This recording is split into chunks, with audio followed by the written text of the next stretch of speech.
Good morning student. আগের দিন আমরা ক্লাস 5-এর প্রশ্নবিচিত্রার ম্যাথের প্রশ্নবিচিত্রার যে স্কুলগুলো আছে আমরা আগের দিন 4 নম্বর স্কুলের ফার্স্ট পার্টটা পড়েছিলাম। আজকে আমরা সেই 4 নম্বর স্কুলের সেকেন্ড পার্টটা করব। সেকেন্ড পার্টটা শুরু হচ্ছে 4-এর দাগের ক থেকে।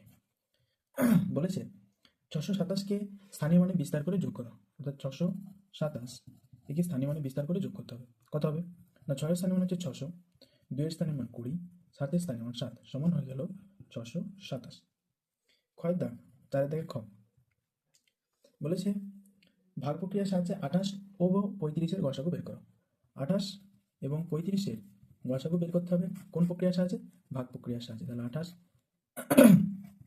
ভাজিত 35, 28 একে 28, 7, 28, 7 4-এ 28, তাহলে 28, তাহলে গসাগু কত হলো না, গসাগু হলো 7। অতএব নির্ণেয় গসাগু সমান 7।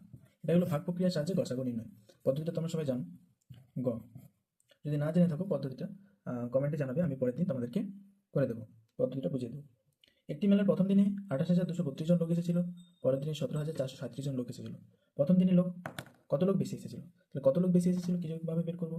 বিয়োগ করে দিলে হবে। প্রথম দিনে এসেছিল 28,232, দ্বিতীয় দিনে এসেছিল 17,437। যদি আমরা বিয়োগ করে দিই কত পাবো?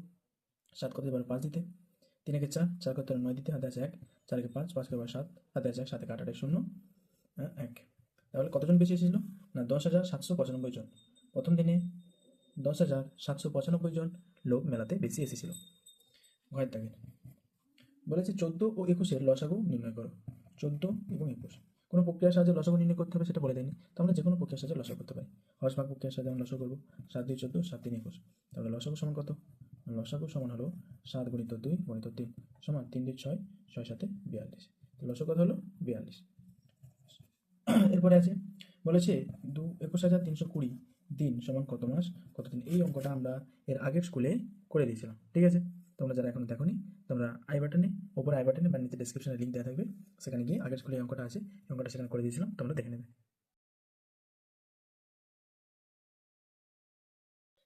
শেষ অঙ্ক 5 টাকা ক। বলেছে এক ঘড়ি ব্যবসায়ী 526 টাকা দামের 52টি ঘড়ি কিনলেন। প্রতিটি ঘড়ি 610 টাকায় বিক্রি করলেন। 52টি ঘড়িতে কত টাকায় কিনলেন, বিক্রি করে তিনি মোট কত টাকা পেয়েছেন? দেখো অঙ্কটাকে দেখো, 526 টাকায় ঘড়ি কিনেছে। কতগুলো ঘড়ি কিনেছে? 52টি। তাহলে তার ক্রয় মূল্য কত? 526 গুণিত 52। প্রতিটি ঘড়ি 610 টাকায় বিক্রি করেছে। তাহলে এটা হচ্ছে ক্রয় মূল্য। এটা কি? এটা হচ্ছে ক্রয় মূল্য। এটা ধরো ক্রয় মূল্য।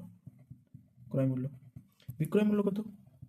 বিক্রয় মূল্য হচ্ছে প্রত্যেকটা ঘড়ি 610 টাকায় বিক্রি করেছে, গুণিত 52টা ঘড়ি, এটা হচ্ছে বিক্রয় মূল্য। তাহলে বিক্রয় মূল্য থেকে ক্রয় মূল্য যদি আমরা বিয়োগ করে দিই, আমরা লাভটা পেয়ে যাবো। আমাদেরকে দুটো কোশ্চেন বলেছে। প্রথম কোশ্চেন 52টা ঘড়ি কত টাকায় কিনেছে, বিক্রি করে মোট কত টাকা পেয়েছে। তাহলে ক্রয় মূল্য বিক্রয় মূল্য দুটোই চেয়েছে, এবং বিক্রি করে মোট কত টাকা বেশি পেয়েছে।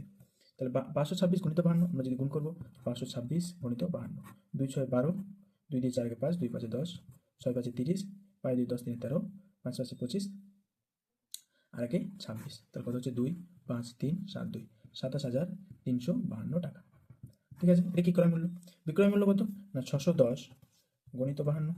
ঠিক আছে? তাহলে 2 0 0, 2 কে 2, 2 6 12, 5 0 0, 5 একে 5, 5 6 30, 0 2 7 1 3, 31,720 টাকা। এটা কি বিক্রয় মূল্য? দেখো 27,352 টাকাটা ক্রয় মূল্য, 31,270টা বিক্রয় মূল্য। তাহলে লাভ কত? 31,720 বিযুক্ত 27,352 সমান কত? 2 থেকে 10 8 দিতে, 5 একে 6, 6 করতে পারে 6 দিতে, হাতে আছে 1, 2 একে 3 4, 7 করে 11, 4 দিতে, হাতে আছে 1, তাহলে 4,468 টাকা। কত লাভ হয়েছে? 4,468 টাকা। তিনি তাহলে 52টি ঘড়ি কত টাকায় কিনেছিলেন? 27,352 টাকায়। 52টি ঘড়ি বিক্রি কত টাকায় করেছিলেন? 31,720 টাকায়।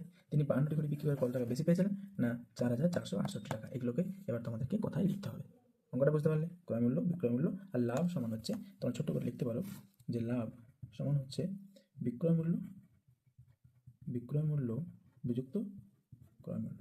এটা তোমরা লিখে দিতে পারো, ঠিক আছে? পরবর্তীকালে তোমাদের যে কোনো অঙ্ক করতে লাভের কাজে লাগবে। আর যদি এটা ক্ষতি হয়, তখন প্রথমে হবে ক্রয় মূল্য বিযুক্ত বিক্রয় মূল্য, ঠিক উল্টোটা হয়ে যাবে। ক্ষতি হলে আগে ক্রয় মূল্য হবে, লাভ হলে আগে বিক্রয় মূল্য হবে, ঠিক আছে? আচ্ছা, আজকে 4 নম্বর যে স্কুলটা ছিল, চন্দননগর মিউনিসিপ্যাল কর্পোরেশন স্কুল ক্লাসটা, এটা আমরা কমপ্লিট করলাম। ভিডিওটি তোমাদের যদি ভালো লাগে এবং হেল্পফুল মনে হয়, তোমরা চ্যানেলটিকে সাবস্ক্রাইব করো। এরকমভাবে পরবর্তী যে স্কুলগুলো আছে আমরা সমাধান করবো, আমাদের সাথে থেকো। আর যদি তোমাদের ভিডিওতে কোনো জায়গায় বুঝতে অসুবিধা হয়, তোমরা আমাদেরকে কমেন্ট সেকশনে জানাবে, ঠিক আছে?